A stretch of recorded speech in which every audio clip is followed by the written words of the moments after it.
on welding.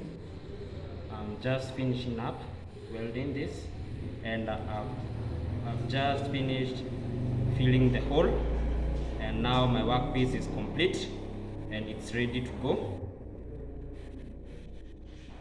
Yeah, that's how you use this instrument, this equipment. It's called a gas welding equipment, and I am done.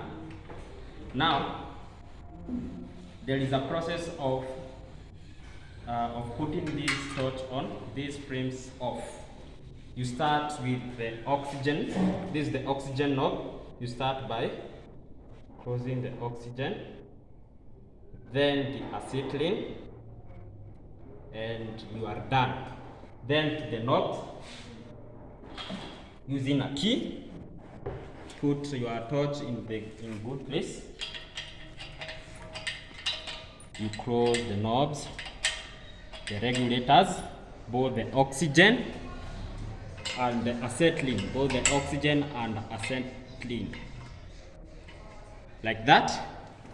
Now guys, thank you so much. Subscribe to my YouTube channel, and we'll see each other very soon, and I will keep you posted. Thank you so much.